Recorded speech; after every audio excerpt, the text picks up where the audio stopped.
Welcome to The Artistic Process. This is episode 3, The Artist and the Mirror Theory. Brought to you by Movement Apparel, clothing for dancers inspired by dancers. Visit movementapparel.ca and don't forget to use my discount code IAMANARTIST for 15% off at checkout. As a social media trainer, speaker, podcast host, consultant, and coach, Lindsay Tompkins is an inspiration to the community by simply being unapologetically herself. In this episode, she gives incredible insight on the importance of being vulnerable, feeling confident in your own skin, and understanding how to truly listen. All right, let's get started.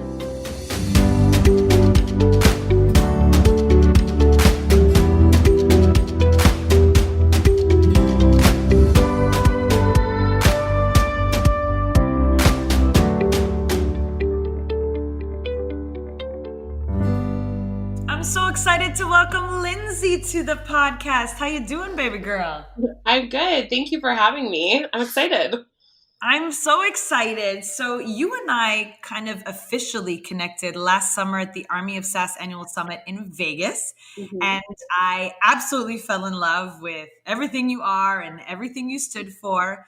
You were unapologetic and confident, but from what I understood from you is that kind of derived from this journey of self-reflection. And I want to know a little bit about your story from like little Lindsay to the dance drama to now being a career coach, having your own podcast. Give me all the nitty gritty from day one, please. How long is this podcast? As long as we want it to be. That's amazing. So yeah, it's definitely been a journey. I did not wake up confident one day, or I haven't always been this way. I think that that's like something that a lot of people don't understand, or it's a misconception. They think that, you know, I've always been like this. I haven't gone through anything, or I haven't struggled myself. But I truly believe unless you go through it, you can't come out of it. And, you know, regardless of what it is in life, people who are the most successful in anything, whether it's confidence or business or the dance world, whatever, we've failed more times than anybody else. We're just really great at pivoting and learning from that. And so from when I was a little girl, I was always told, the story that I have around myself is that I am too much. I was constantly told that. I took up too much space, like physically with my body. I have an eating disorder that is generational. So it's been inherited from my mom and her mom and her mom. So It's lengthy, like ancestral eating disorder, and continued to pass that thinking down. And so I was constantly assuming that I took up too much space. I was told that I was too much, like I was too loud, I was too hyper, I was too rambunctious. And so it's really interesting because then for most of my childhood, maybe like, 7 to 12, I was really, really shy. And it's not that I was shy.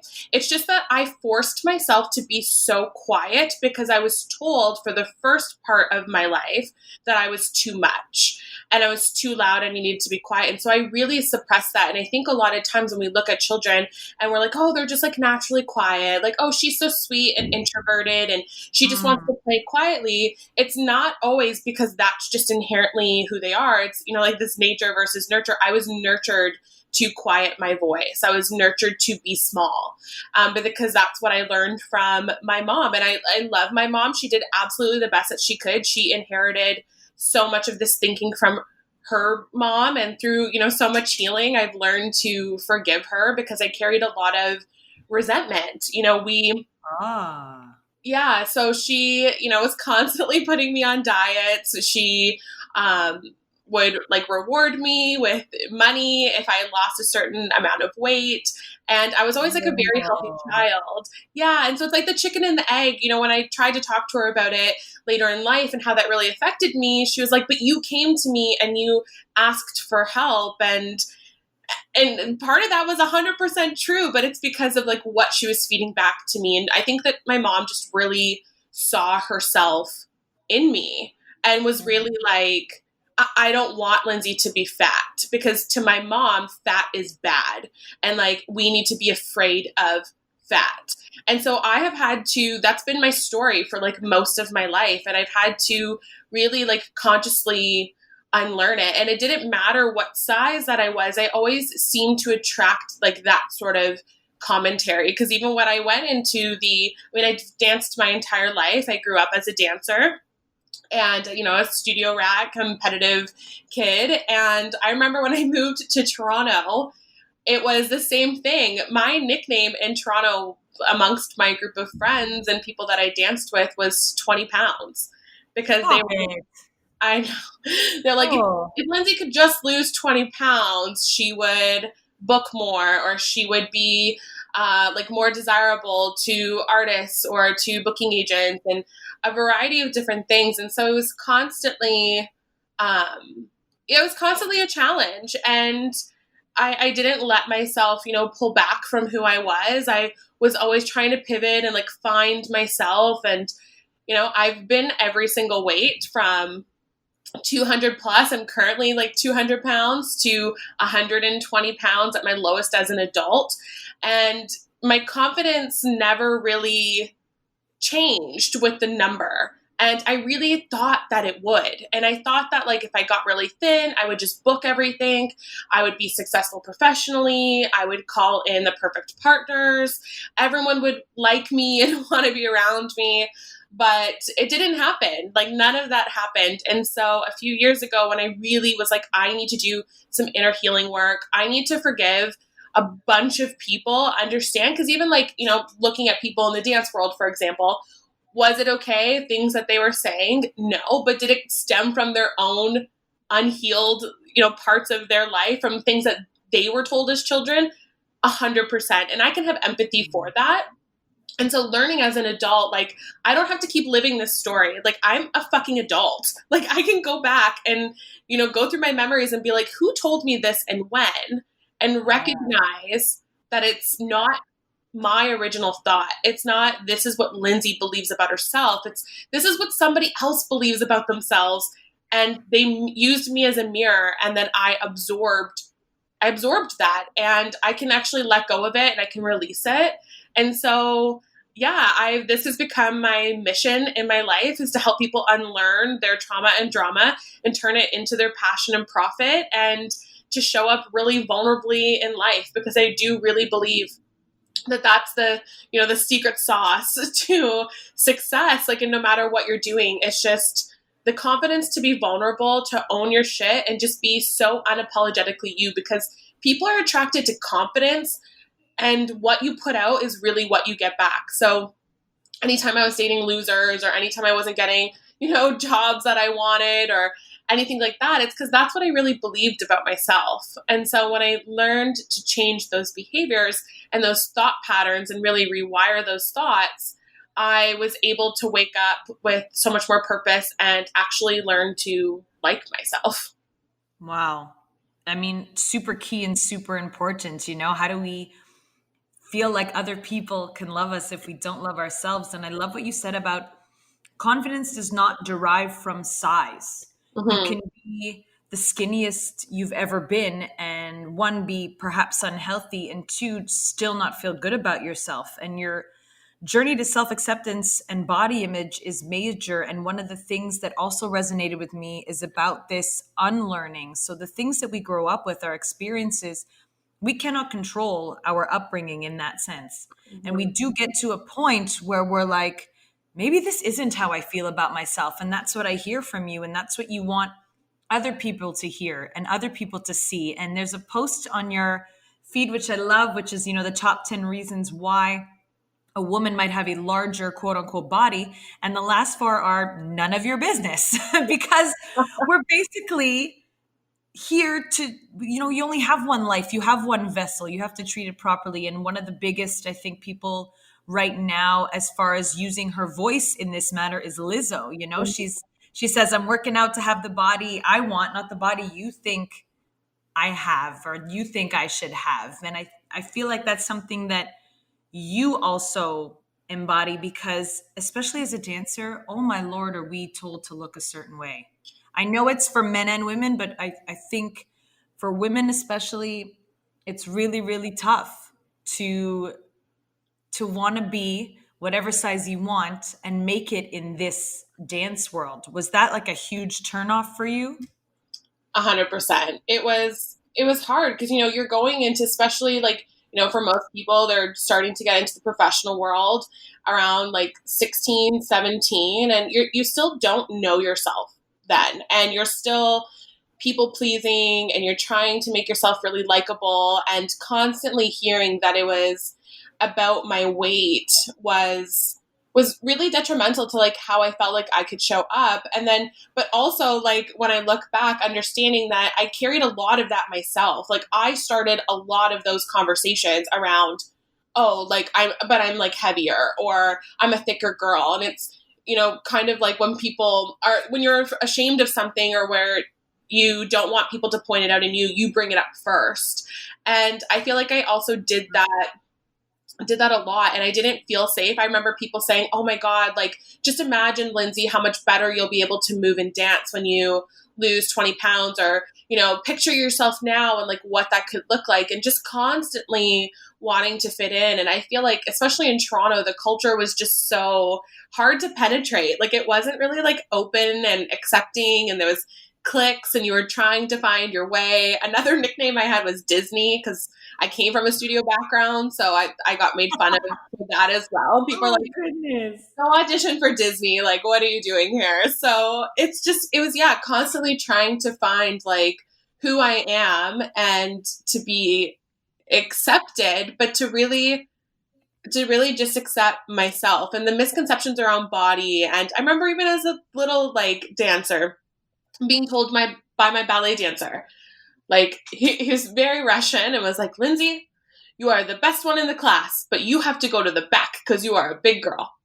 And Oh my God. like, it was just, constantly, or when I was going to high school, him being like, you should go, are you going to go for dance? Like, you love dancing. And I'm like, but I've been told my entire upbringing here that I took up too much space and I don't have the body for dance. And I just love that right now. I feel like Lizzo is really spearheading this, is that we're changing what bodies look like or should look like in dance, and that we need to make it more accepting. And I see, I've always also taught in studios, and I see these kids like they're struggling, and you need to create safe spaces for them. And because they see this online, they see it. I mean, when we were growing up, like, yeah, we saw magazines, but like we weren't inundated with imagery and social media, photos where we think it's real, but it's really Photoshop. So I don't know how kids are even surviving today, but yeah, it really made me feel like I had to start to separate myself from the dance industry. And I did for a long time. I continued to teach in studios, but I, like myself, totally just removed myself from Toronto, from the situation. And it really wasn't until Army of Sass that I like allowed myself to kind of get back into that space. And I really just decided, like, this is going to be for people first and dancers second. And this is about confidence, and this is about being vulnerable and like showing up in whatever body that you have. And we just happen to be dancing. So that's really my mission with that, because I'm also trying to heal myself and create a safe space for people in the meantime. Yes. Love, love, love. Because you're absolutely right. We always come forward first with this like pre-statement about what we don't like about ourselves. And for me, it was always, my boobs are a little big. Okay. And it was always like me making a joke about it first, so that, the stylist wouldn't have to, or there wasn't that awkward moment where like none of the tops fit me.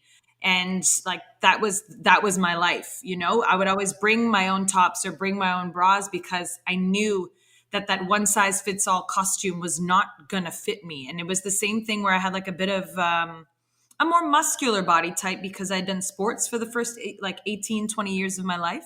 Mm-hmm. So it was the same thing. I'm next to all these gorgeous thin women who can fit in that one, size that they bought everybody for this video shoot. And here I am, like, having to wear 2 sports bras under the halter top that they give me, So you're right. And if I had just owned that, or if I had just come forward and been like, this is me, y'all are going to have to figure out a way to fit me in this costume, that would have been great, have an appropriate costume for everybody, Yeah. But it's so true.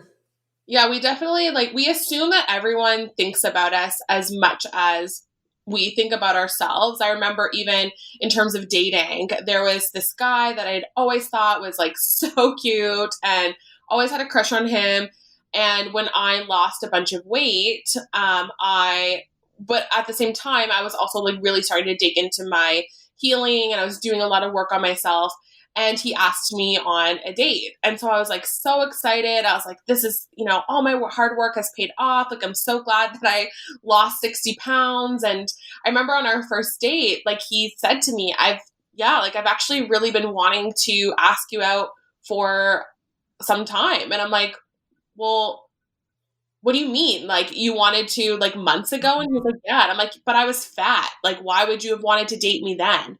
And he's like, the only person I think, Lindsay, who thought about that was you. And he's like, I just never asked you out because you just weren't approachable. Because back then I was constantly posting things because of my own insecurity on Instagram of like, I don't need a man, or, like everyone's trying to build a family. I'm just trying to launch a podcast. Like, I was just so into my career because I was trying to like stop the rejection before it happened, but I couldn't even let anybody in. And then all of a sudden, like when I started to just try to open myself up, then he was like, oh, here's like a little bit of like wiggle room and I can kind of sneak in here.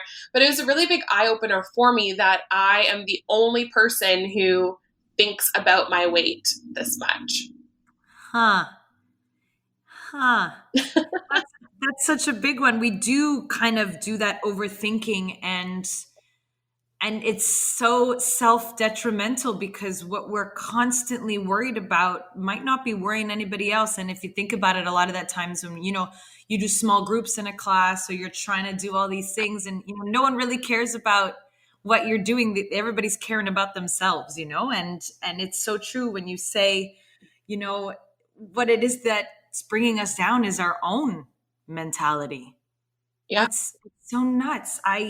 I love that you've taken all of this though, and you have become unapologetically yourself, which is still something I think a lot of people struggle with. I still have trouble, not caring about what other people think. Depends who it is, depends on the situation, but sometimes I'm like, ooh, that still stung, even though maybe it shouldn't. And something you've posted that I really, really was like, oh, that makes so much sense is the version of me you made up in your mind is not my responsibility. So just to flip what you're saying before, there is the mentality of, all these people are thinking this about me. And then there's the mentality of, if you do think that about me, it's not my problem. I am not for everybody. Each of us is not for everyone in the whole world. I'm always like, if people can hate Ellen and Oprah and Obama, they can sure as shit hate me. Like that's kind of how I feel. But you've been able to kind of turn this whole thing around and you genuinely are unapologetically yourself, not really putting that negative care factor in when someone perhaps doesn't, act or react the way that you would want them to. How do you do that? How do you come about that sorry, not sorry, unapologetic self mentality? So one of the things that I learned really early on, especially in my journey of healing, is that people we even just said it, like people just think about themselves. And so even when people are looking at you, they're using you as a mirror. It really actually has nothing to do with you. So say, for example, me and you were having a conversation about whatever topic, I don't know, like polar bears, I don't know. And I'm like telling you this information about like polar bears that I just learned and I'm super excited. And you're like, oh my God, yes. And did you know that they also do A, B, and C? If I am frustrated with that, I'm like, oh my God, Julia is such a fucking know-it-all. Like that's what's going on in my head. I'm like, I'm trying to tell her this story and she's like one-upping me. The truth is that you're not actually a know-it-all. I am. Because the purpose and the reasoning of me telling you that story from the get-go, the true intention behind it was to assert some level of power over you or to like show you that I was more intelligent, that I know more. Because if I wasn't a know-it-all, my initial reaction would be, fuck yeah, like I need to be best friends with Julia because we're both really into polar bears and she knows more than me. And that's awesome because I can learn from her. So it's really, it's totally about ourselves. And I've grown up and like all of us think this way, that we need to be the protagonist in everyone else's story, and that people just go to bed thinking about us and wake up thinking about us. But I always tell my clients, like, you are girl number 4. Like, in the movie, in someone else's movie, you're not the leading lady. You're at most often not even a supporting character. You are girl number 4 in the coffee shop that like happens to just like walk past the shot. In some people's movies, you're going to have a stronger role. In some other people's movies, you are like that tiny ant person where Spider-Man and like whatever else is happening up in the building. And it gives you when you recognize like, fuck, I'm girl number 4 to so many people, it gives you so much permission to just really be yourself.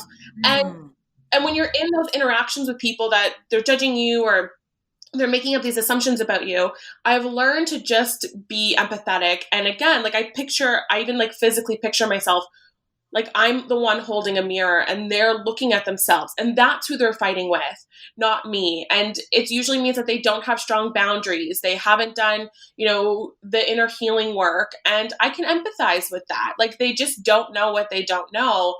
And as long as I can keep especially in those cases, my emotional boundaries really intact, then I can hold a space for people without making it about myself. I love that. The mirror concept. It's so, so, so true. Wow, wow, wow, wow, wow. So you kind of also take pride in this notion of the importance of being, oh, so very vulnerable. You've even got a podcast based on that. Can you give me a little bit more insight about why that was the topic you chose? What have you been exploring on the podcast? And even lately, I realized that you changed your title. So I wanted to hear a little bit more about that as well. Yeah. So me and vulnerability, it's, I think that it's like number one, I think it's my superpower, my ability to be vulnerable. I really believe in going first. I think that a lot of people are really afraid, and it's why. So the reason why I even like felt really connected to vulnerability stemmed from the Me Too movement. And when women started coming forth with their stories, because I have my own stories, I really felt like even though none of this was okay, and like all the stuff that happened to me was bad, and I was still able to honor all those feelings, shame went away. Because shame makes us believe that we are the only person dealing with it. So like shame versus embarrassment would be like, embarrassed, we have just feelings around that this happened to us. But shame tells you, you are alone. This is your fault. You're broken because this only happened to you. And when we say out loud what has happened to us and what we're going through, shame for other people dissipates because they hear that other people are experiencing or have experienced the exact same stories or trauma or situations that they have. And when all of this started coming to light a lot more, I recognized that none of it was because I specifically did something. It wasn't my fault. And that it normalized it, but not in a way that it's like, oh, this is normal, like rape culture, very normal. It was like, wow, this is happening to a lot of people and not just myself. And I realized that the more that I surrounded myself with people that were open about who they were and about their stories, because I'm really against toxic positivity. I think this whole, culture of like good vibes only and fake it till you make it and only posting your social media, highlights is super detrimental. And it really invalidates our reality of like what we're actually going through. And so the more that I saw other people around other topics speak up, the better it made me feel. And, I love that quote, the first through the wall is the bloodiest. And I'm like, I'll do it. Like, I'll fucking go first. I'm okay to do that. And that's where the podcast stemmed from, because I have experienced so much just like anyone else has. And the more that I share my stories and I like share my lessons and like break down everything that I've gone through and topics that we're all too afraid to talk about, I work in actually a fairly corporate setting with my business in one stream of my business.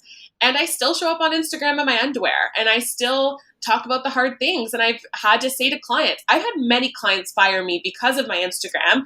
And I'm like, this is my mission. My mission is to be vulnerable. And I can't even stand on your stage if I'm not being my true self. I will not censor myself.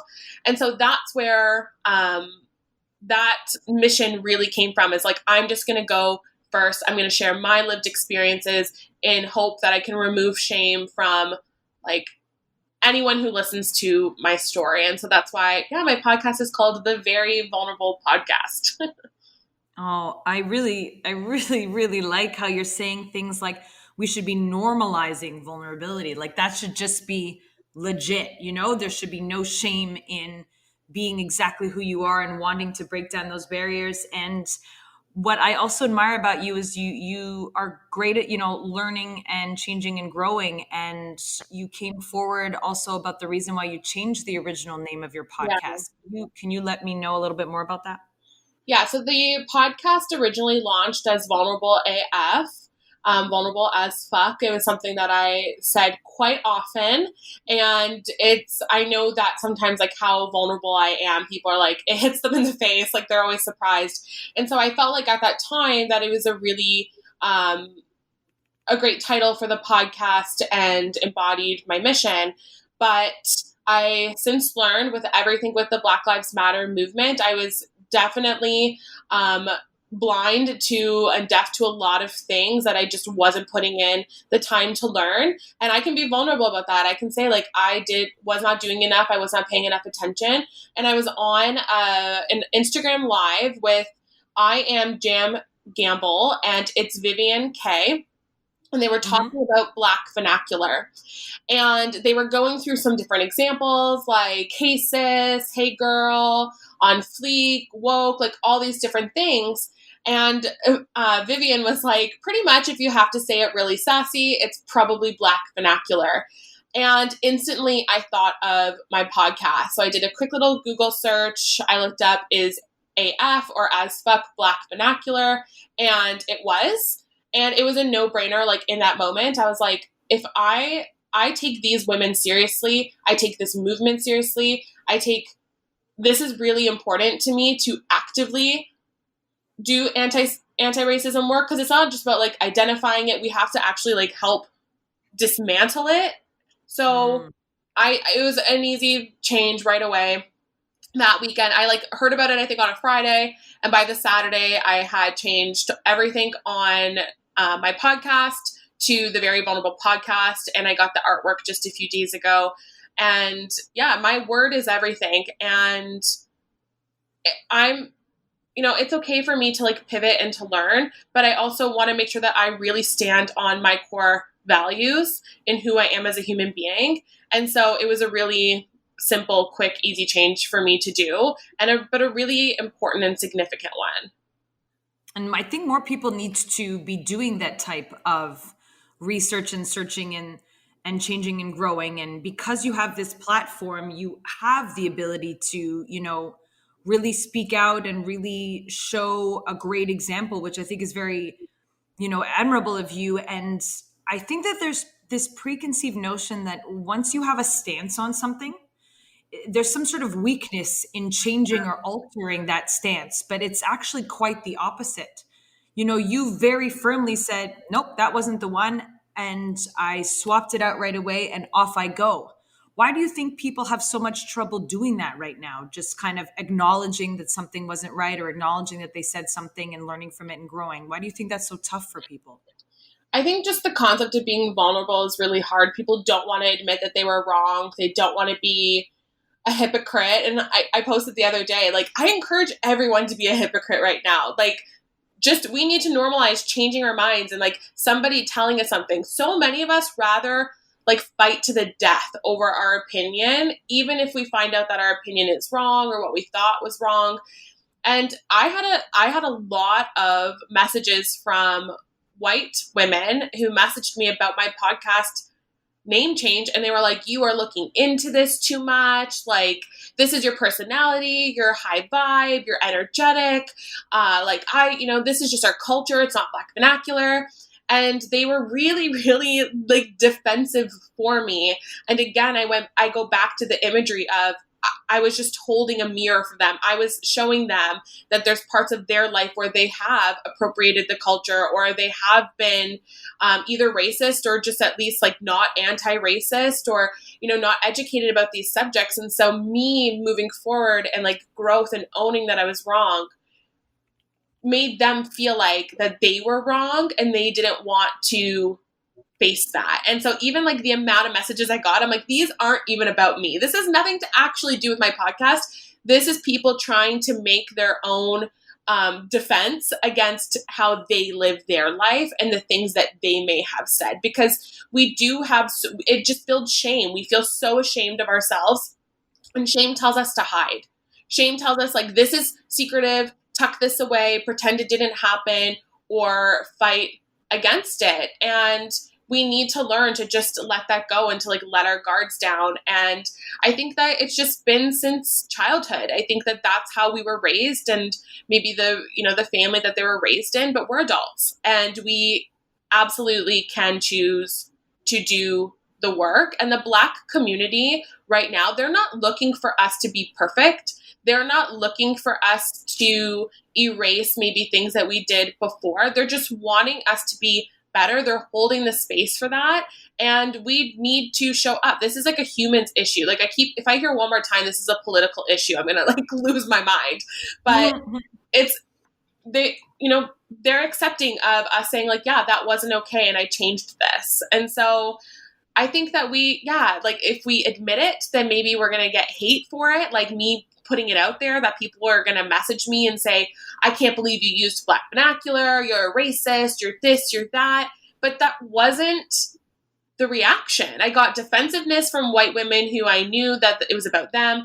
But then everyone else was like, I really commend you for doing that, or I respect you for making that choice. And the story we make up in our head around how situations will unfold is always much more tragic than what actually happens. No, definitely. The amount of scenarios I've gone through, and I'm like, Julia, you are making this into some sort of Liam Neeson movie. Like, this is not what's going to happen. Like, you need to calm down. But we're all very dramatic. Like we're all very dramatic. That is the artist.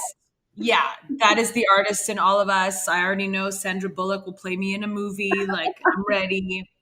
But people coming at you with that type of angst and anger is definitely an interesting way to think about that now is them coming at you about how they feel about themselves or something they wish to change in themselves. And by holding up that mirror is perhaps how we can hold people accountable now. Yeah.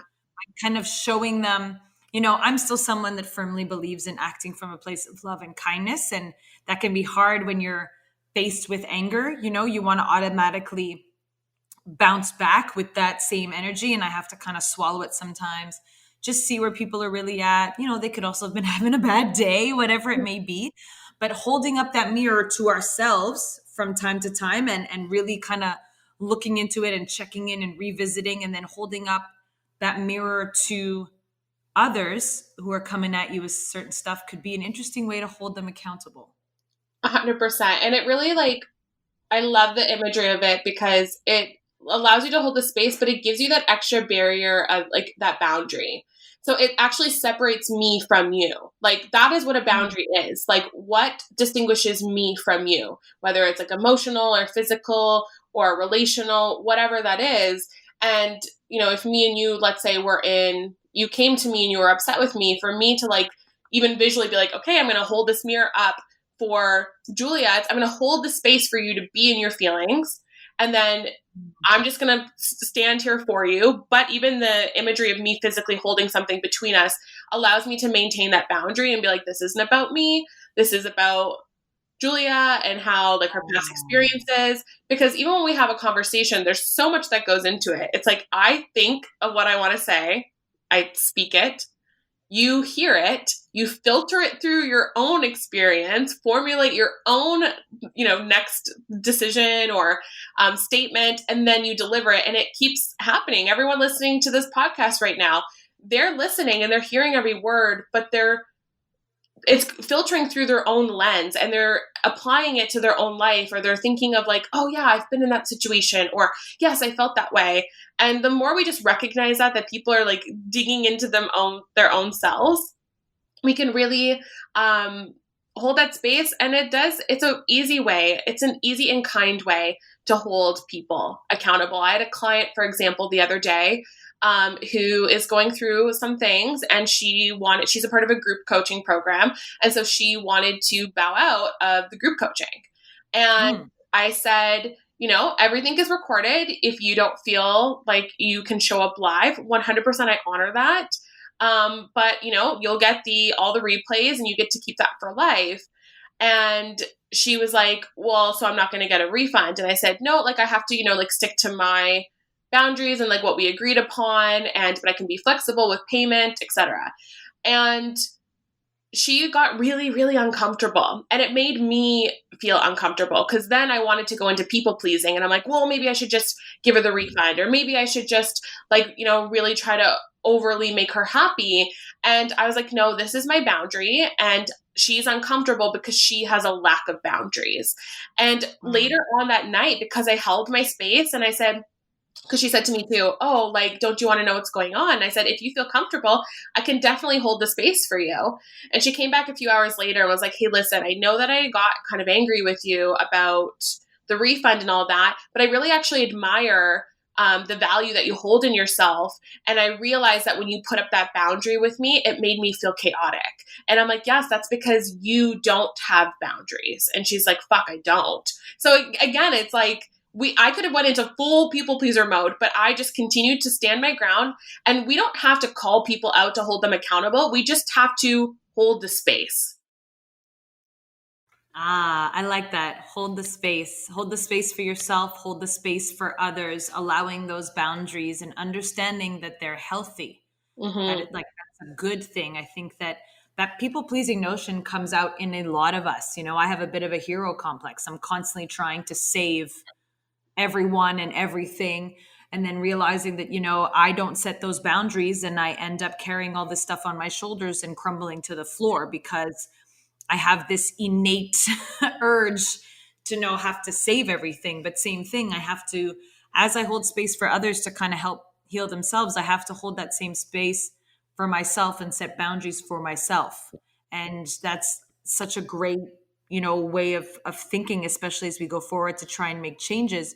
We have to understand the lane that we're in, the space that we're in, and the space that others are in, and we can still operate, in different spaces. Yeah.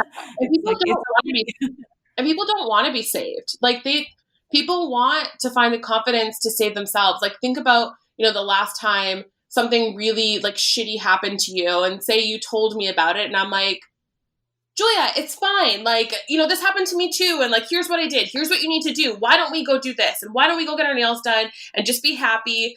It would make you feel like shit. Like you just want people to hold the space and be like, yeah, that fucking sucks, Julia. Like, I get it. I feel the same way. And to allow you to feel all your feelings and to go through all your shit. Majority of the time when people reach out to us or like express something to us about their situation, they're not actually looking, rarely ever, for help from us. They don't want us to save them. They want to feel like their reality is validated. And we do that by saying, I would feel the exact same way. Got it. I totally get it. And just being a really active listener. That is actually, I always tell people, we can only heal others by healing ourselves. That's the only thing that we have control of. And the more that we heal ourselves, we have strong boundaries, we show up confidently, vulnerably, we do the inner healing work, then we lead people just by being ourselves. And when we hold the space, we let them, like, anyone who's listening, the next time maybe your partner is like going off on a tangent or they're really upset, try like not interjecting. Try listening, having that boundary so that you don't get emotionally involved. Even if you feel like you are, try slightly leaning backwards, just to put a little bit more space. But be kind, hold a space. You'll see them de-escalate significantly faster than if you try to get involved and save them. Oh my gosh, so many notes to self right now. Yeah, the mama bear in me that, I'm always, worried for my kids, but I've definitely learned that they need to do those things on their own. I remember just doing too much for them at first, and understanding now that they need to learn to do those things for themselves. And exactly like you said, people need to save themselves. And I definitely listen, but I want to do more listening, and I want to do more active listening. And when they ask for help, I'm going to say, like, are you good? Maybe with me giving, my advice and my opinion, because I still want people to be okay, I will definitely work on that. I love that so much. All of these great things that you're saying to become this career and confidence coach. Was there like an aha moment for you where you're like, this is my calling, or did it slowly come about? And what measures did you take? Were there courses? Were there, trainings and things like that? Yeah, so I like a little background into my, I'd say, professional career. So I've been a social media trainer and speaker and corporate consultant for the last 8 years. And I kind of fell into that. I was got good at social media when, because Facebook and all that stuff came out when, for me, I was in university and I didn't grow up with it, but I was on MySpace, and that was back when everyone was MySpace. Yeah. But I was always just like I think social as a human being, so I became really social online. And I had a successful blog. It was actually a food blog, and I know nothing about cooking or food. I just loved eating. And so everyone always messaged me about like, what's the best restaurant to go to? So I had a food blog that was really successful. I started writing for a magazine. I had a food column actually. And then I started with a corporate company as their communications manager. And from there, like people within that industry just started finding out more about me. And I was constantly getting headhunted. So I decided to just go out on my own. And so I've trained social media strategies, like I mentioned, for 8 years. And I started realizing, like, no matter who I was working with or whether they were like taking my courses or seeing me on stage, that it didn't matter how many like tips or steps or strategies that I gave them. If they didn't like themselves, they weren't going to be successful. Like I could tell you how to like execute, a launch. I can tell you how to, show up better on Facebook Live and video and YouTube and all those different things, but they were never putting it into practice. They knew it, but they weren't doing it. And it's because they didn't have that belief. And really, especially I work predominantly with women, seeing them, like I could teach them all day long about how to show up, and you have to put your brand out there. And that's by messy content. That's by Instagram stories. That's video. That's Facebook Lives. It's like just showing up, and they weren't doing it. And when I would like prod them for more and ask them like, what is holding you back?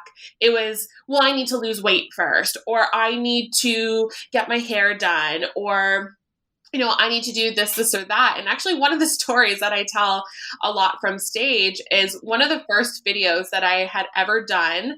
I did a training, something that had just worked really successfully for me. And so I'm like, okay, if I could do this, and I just kind of pulled this, marketing strategy together, I'm just going to record a short video and put it out there on Facebook. And if anyone else can learn from it, cool.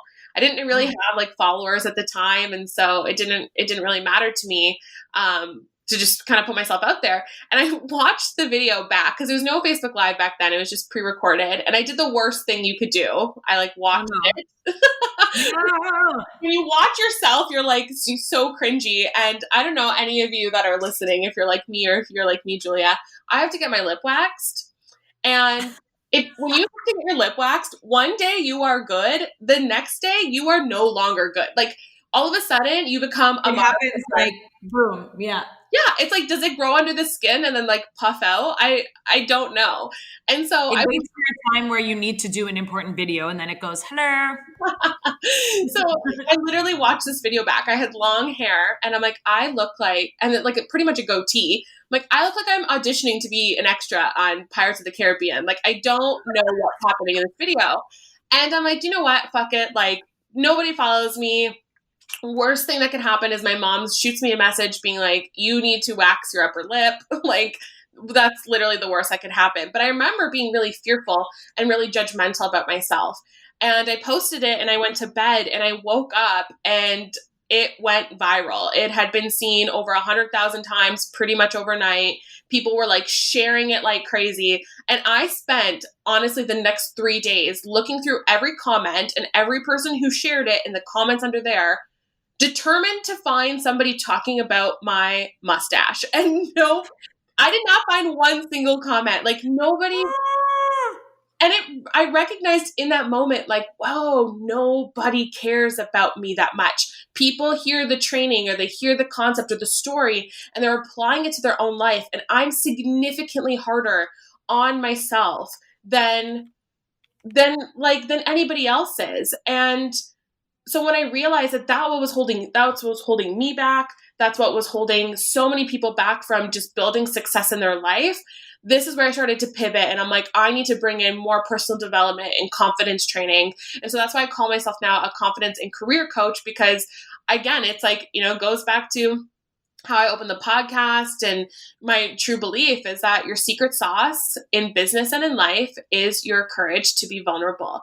And if you can do the inner healing work, you unlock abundance in every aspect of your life. And so that's why that's become so important to me, because at the end of the day, Julia, you could have learned, how to start a podcast and like how to do all these like techie things and how to do all this.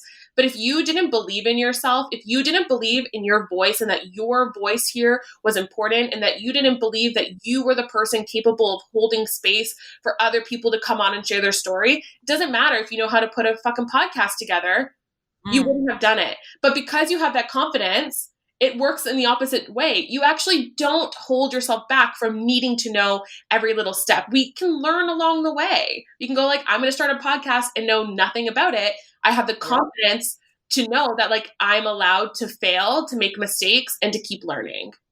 It's so key to tell people that nobody cares about you that much in that sense, because I'm definitely someone who has carried so many things with me for my life, like so many health issues, so many things that I thought people saw as soon as they saw me. Like I thought everything happening on the inside was like glowing green on the outside, and they could see that. They could see like how much pain I was in, or they could see, like I have irritable bowel disease. I thought everyone could see like how swollen my, intestines and stomach are at all times. Like when nobody gave a crap, you know what I mean? And more recently, some people know, and I haven't really come forward about it too much, is that I've been dealing with this kind of skin situation. It's called pityriasis rosea, and I have a genetic makeup that mutates viruses, and I've had it from the neck to toe, basically covered in this stuff. Do not Google this thing. Do not Google image this. You will be scarred for life. It's not fun. But it mutated from just these bug bites I got, and I'm literally covered from the neck down, and sometimes it appears like on my face and my hands. And as I'm starting to do these lives and as I'm starting to do these things, I'm like paranoid that people can see. And I'm constantly like fidgeting and putting makeup over stuff. And I'm having these Zoom meetings and these lives, and I'm apologizing from the top of it, just like you said, for what it looks like, or if I have to scratch, or if I'm, half naked because it's burning so much from the treatments. Mm-hmm. And basically every single person would say, yeah, I didn't notice anything. No, I didn't say anything. I'm literally doing photo shoots with like my good friend Sarah Steven. I'm like, can you see the skin? Can you see the skin? Can you see the skin? And she's like, bro, nobody sees anything. Like, stop it. Stop it. But you keep going that in your head, and you keep putting forward these things, and you have to understand that nobody cares that much. And I'm literally learning so much from you today, because as much as I hold myself as to be still journeys as well, but this confident person and things like that, we've all been through shit. And I definitely have a lot of stuff that I carry with me that I think people see.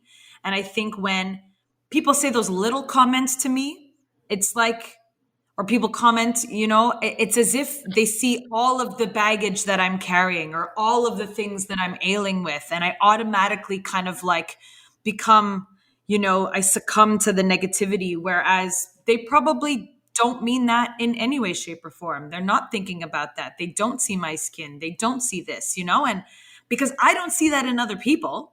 Yeah. I'm not looking for that in other people. So why do I keep thinking that everybody sees that in me first? And what you've shown us today is so many glorious things. And I hope people, take notes. If not, go back and take notes, because even me, like, I just have light bulb after light bulb happening. And I feel like coming out of today, I'm going to literally feel like a better person. And I want to thank you for being just exactly who you are. I had such a good feeling from you from the get. And I've learned so much about myself and about space and about boundaries and this incredible mirror theory, which I'm going to put forth into the world and keep kind of using for myself. Before I let you go, which I don't want to do, I just want to talk to you all day. Before I let you go, do you have any final words you would like to share with us? I guess just that any one of you that are listening right now, you can do hard things. Like being vulnerable, being confident, because it looks easy, it's not. And I just want you to know that you are not alone in anything that's going on in your head right now. Like literally, I promise you, if you Google a thought or what's happened to you, you're going to find somebody else. But the more that we can show up, hold the space for other people, and just be our true selves, the more that we will learn to love ourselves. And that really opens us up to so many other people. And just thank you so much, Julia, for having me on the podcast today. These are my favorite topics to talk about, because there's ones that I work on every single day. It is a journey. It's not like, oh, great, I'm confident, or, oh, great, I'm really vulnerable. I have to actively pursue that every single day. And I think Monique Melton said the other day, in reference to anti-racism, it's like you don't just drink water one time and then you're good. It's you have to wake up and do this every single day. And that's going to be the same thing for most of our life. And so every day is a new day to start. Be a hypocrite, change your past self, and you can only heal yourself heal others by healing yourself. Oh, absolutely. I thank you so much for being with me today, Lindsay. Take care. Thanks, Julia. What an amazing amount of key self-reflection concepts on our journeys to being unapologetic and living without shame. Take some time today to look in the mirror and remember that no matter where you are, it's all part of the process.